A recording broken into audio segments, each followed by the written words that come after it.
Hi everyone, today's like goal is 9 likes. Let's start the chapter while consuming the fruits one after another. Ningye's stomach was completely filled, leaving no space remaining inside. She had eaten so many fruits in such a short period that, now, holding her belly, she looked visibly uncomfortable. Her abdomen had no room at all. Still motivated by the promise of attribute enhancements, she continued forcing herself to eat more fruits. All the girls in our protagonist's group were doing the same, continually consuming fruits because of the benefits they provided. Before arriving here, they had been told by their seniors and especially by their teacher that eating as many fruits as possible would be advantageous.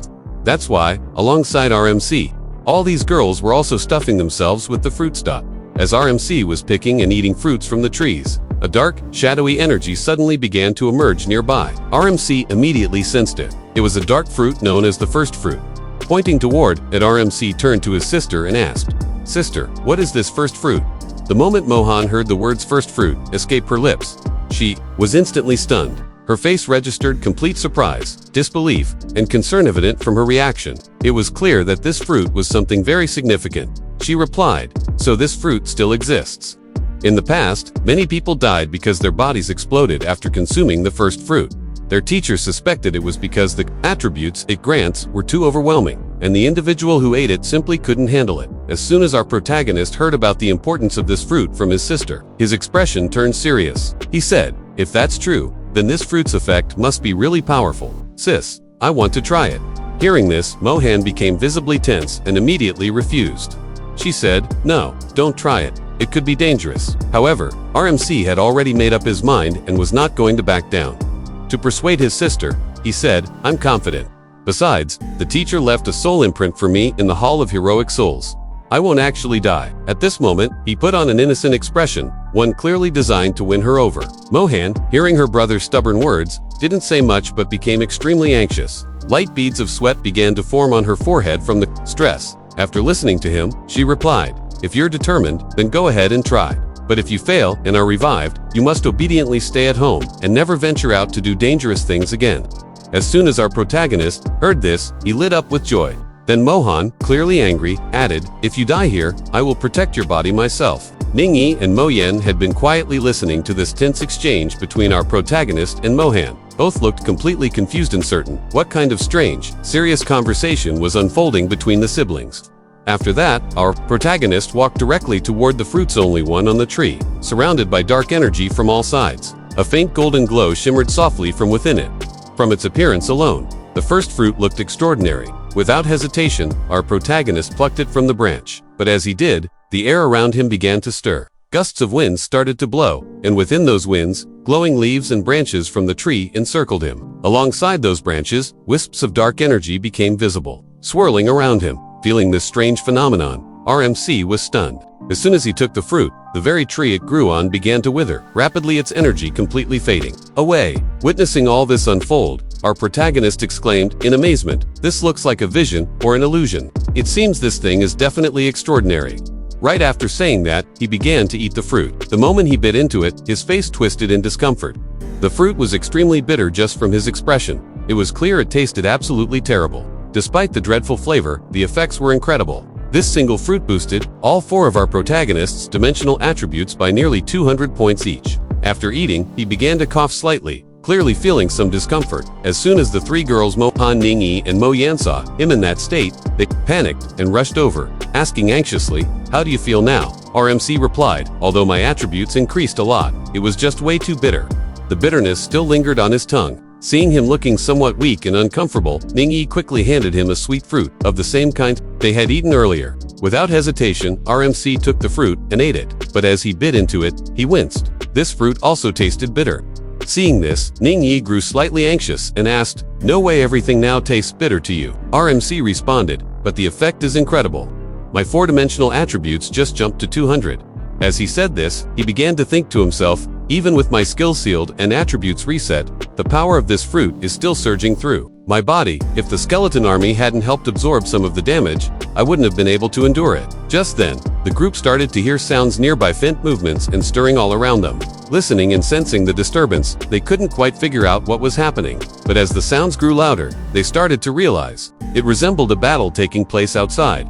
"We need to hurry and see what's going on," one of them said. Without delay, they all began moving forward. Mohan, her voice tinged with concern, said carefully, "Be cautious. Let's see what's happening out there." Then, without hesitation, the entire group rushed ahead at full speed.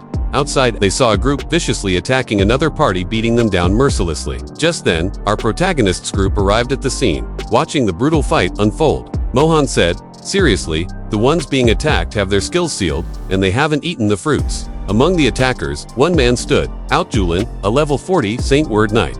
With a sneer, he kicked a fallen warrior from the opposing group and laughed. "Tastes good, doesn't it? How does it feel to be powerless and at the mercy of others because you have no attributes?" The beaten warrior was covered in blood, trembling, barely able to stand. Blood streamed from his head, yet his eyes burned with rage as he shouted, "Everyone who comes to the ancestral land has some kind of background." Julashan asked, "Are you really choosing to make enemies of us here?" Hearing that, Julashan drew his sword, grinned mockingly, and said, "You still have time to care about such useless things. You should be worrying about your own life first." Our protagonist's group watched all this in silence, observing Julashan's cruelty with growing anger. Yet, they didn't interfere, at least, not yet. But at that moment, the wounded warrior caught sight of RMC. His eyes lit up with a faint glimmer of hope. Gathering his remaining strength, he shouted, "General Lin." The moment Julashan heard our protagonist's name and saw him standing there, his expression shifted. A twisted grin appeared on his face. He growled, "I've been waiting for you, Lin Moyu. Now that everyone's finally here, the game of cat and mouse ends today." Then, with a powerful kick, he finished off the fallen warrior, ending his life instantly. Raising his sword high, he activated a skill-frozen halo and slashed through the air. In a flash, the entire area was engulfed in his icy power. The warriors who had been fighting him just moments ago were now completely frozen. Those standing were frozen from the waist down, and those already on the ground were encased entirely in ice. Even our protagonist and the three girls Mohan, Ningyi, and Moyen felt the chilling surge of the frozen halo. The sudden temperature drop, the freezing force in the air, it struck all of them immediately. They snapped into action, adopting fighting stances, ready to confront this new threat. Looking at Julashan, our protagonist said calmly, yet firmly, "Your name is Ju, isn't it? Am I right?" Julashan let out a mocking laugh and replied, "I didn't expect the great General Lin to still remember someone as insignificant as me." But even as he said that, a closer look revealed the truth tension in his expression, beads of sweat beginning to form on his forehead. Despite putting on a confident front, unease clung to him. Hearing his words, our protagonist's expression darkened slightly. A faint red murderous aura began to swirl from his body, like flames in cold air. In a serious tone, he demanded, "Care to explain why you've become a dog of the Demon Worship Alliance? Is it just you who sold out, or has your entire Ju family fallen to the same fate?" Julashan's face stiffened. The moment he heard this, he clenched his fists and demanded angrily, "How did you find out about that?" At that moment, a different kind of dark energy leaked from Julashan's body, twisted, sinister, and invisible to everyone except our protagonist. RMC glared at him with disgust and rage. "I've killed enough demons to recognize their stench anywhere. The demonic aura emanating from you is so foul, it makes me want to vomit." Hearing this, Julashan burst into laughter again and shrugged. Casually, "You make it sound so terrible. It's just a cooperation. Thanks to their help, I was able to undergo a second transition and become a mid-tier legendary class Saint Word Knight." As soon as Julashan finished speaking, he shouted his holy incantations at full volume. The moment he activated his profession, a wave of radiant golden light burst forth and swept across the battlefield. In that instant, the wounded, unconscious, and even dead warriors on the ground twitched and screamed. Agonizing pain surged back into their bodies, limbs trembling, faces contorted in suffering. Slowly, like lifeless puppets, they began to rise. Their skin grew pale, their bodies withered, and their eyes filled with torment as they cried out in agony. But under Julashan's control, they became nothing more than suffering puppets, forced to rise against their will. Julashan laughed maniacally, saying, "Did you see that? This is the power of a Saint Word Knight. My words become law.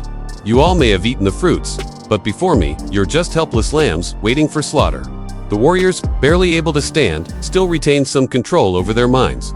Despite the agony and deteriorating bodies, they roared in fury. "Julashan, you've gone insane. Even if you kill us here, we've all planted soul imprints. We'll be revived once we escape. Your Ju family is finished." But Julashan only smirked and replied coldly, "You really think I'm that stupid? You think I'd give you a chance to come back?"